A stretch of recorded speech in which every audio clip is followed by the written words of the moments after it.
ایک یتیم جو نہ لکھنا جانتا ہے نہ پڑھنا جانتا ہے، عرب کے ایک ایسے ماحول میں پیدا ہوا جہاں ایجوکیشن کا نام و نشان نہیں ہے، اور ابھی آپ کو ایک چھوٹی سی ریاست بھی پوری طرح نہیں ملی مدینہ کی، اس میں بھی چاروں طرف آپ کے دشمن۔ مسجد نبوی جتنی بڑی ہے نا، اب پورا مدینہ نبی کے دور میں اس سے چھوٹا تھا۔ سمجھ میں آ رہی ہے؟ جو مدینہ شہر تھا نا، آج جو مسجد نبوی ہے مدینہ شہر اس سے چھوٹا تھا۔ کوئی ماہر آدمی ہو نا، آپ کو بتائے گا مسجد نبی کے اندر یہاں حضرت ابو بکر کا گھر تھا، یہاں حضرت عمر کا گھر تھا، یہاں حضرت ابو ہریرہ آیا کرتے تھے، یہاں یہ ہوتا تھا، یہاں پوری مسجد نبی کے اندر پوری مدینہ کی تاریخ ہے۔ اتنی چھوٹی سی جگہ، بہت کمزور معمولی سی ریاست جو اپنے پاؤں پہ ابھی کھڑی بھی نہیں ہو پا رہی، سنبھل بھی نہیں پا رہے، اور خطوط لکھے جا رہے ہیں ہرقل کو۔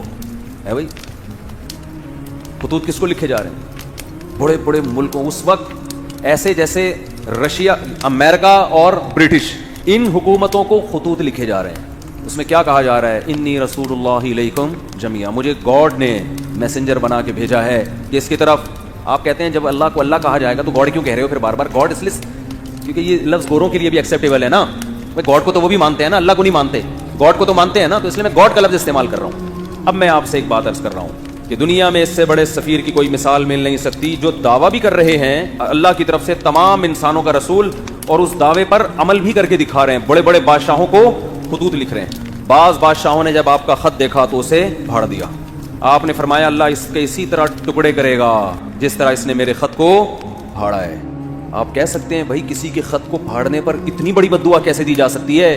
بات یہ ہے کہ دعویٰ جتنا بڑا ہو، اس دعوے کا انکار بھی اتنا ہی بڑا جرم ہوتا ہے۔ اس کے ذمہ لازم تھا، کیونکہ نئے پیغمبر کا لوگ انتظار کر رہے تھے، لوگوں کو یقین تھا کہ حضرت عیسیٰ ابن مریم آخری نبی نہیں ہے۔ عیسائی بھی انتظار کر رہے تھے، یہودی بھی انتظار کر رہے تھے۔ ایسے موقع پہ اگر کوئی دعویٰ کرے تو دعویٰ سنتے ہی اس کو پھاڑ ڈالنا، یہ اللہ سے دشمنی لینے کے مترادف ہے۔ اس لیے رسول اللہ صلی اللہ علیہ وسلم نے فرمایا لا يسمع بی احد من هذه الامہ یہودیا کان او نصرانیا ثم لم یؤمن بالذی ارسلت به الا دخل النار۔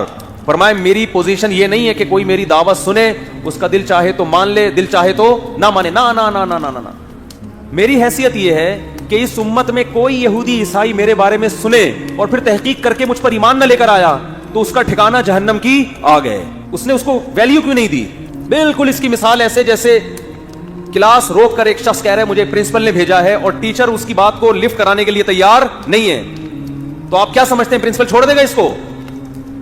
اور وہ کہہ بھی رہا ہے کہ میں سب پوری کلاس کے لیے پیغام لے کر آیا ہوں، اور پیغام بھی بہت اہم ہے۔ آج لبرل لوگ اعتراض کرتے ہیں نا، یہ کیا بات ہے محمد صلی اللہ علیہ وسلم پر کوئی ایمان نہ لے کر آئے تو جہنم میں جائے گا؟ اتنی سی باتوں پہ جہنم، یعنی وہ کہتے ہیں نا یہ لوگ ذرا سی بات پہ کہاں پھینک رہے ہوتے ہیں جہنم میں ڈال۔ بھائی اتنی سی بات ہے نہیں، کیونکہ دعویٰ یہ کہ مجھے خدا نے بھیجا ہے۔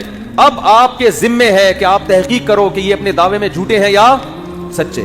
آپ اس کان سے سن کے اس کان سے نکالنے کا آپشن آپ کے پاس ختم ہو گیا۔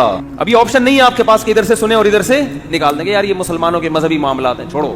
آپ کہہ سکتے ہیں کہ کیا دلیل ہے آپ کے پاس کہ محمد ابن عبداللہ صلی اللہ علیہ وسلم اس دعوے میں سچے تھے؟ کیا دلیل ہے آپ کے پاس؟ ہم کہتے ہیں 1400 سال پہلے جو آپ کی نبوت کے برحق ہونے کے دلائل تھے وہ تو تھے، وہ لوگوں نے اپنی آنکھوں سے دیکھے۔ 1400 سال کے بعد جو آپ کے برحق ہونے کے دلائل ہیں وہ پہلے سے بھی زیادہ ہیں، وہ اس سے بھی زیادہ ہیں۔ اگر خدا محمد صلی اللہ علیہ وسلم کو میسنجر بنا کے بھیجتا اور یہ نہ کہتا کہ یہ آخری پیغمبر ہیں، تو خدا کے ذمے محمد صلی اللہ علیہ وسلم کی تعلیمات کی حفاظت بولو نہیں تھی۔ اللہ کہہ دیتا کہ ان کی تعلیمات جب مسخ ہوں گی تو میں دوسرا پیغمبر بھیج دوں گا۔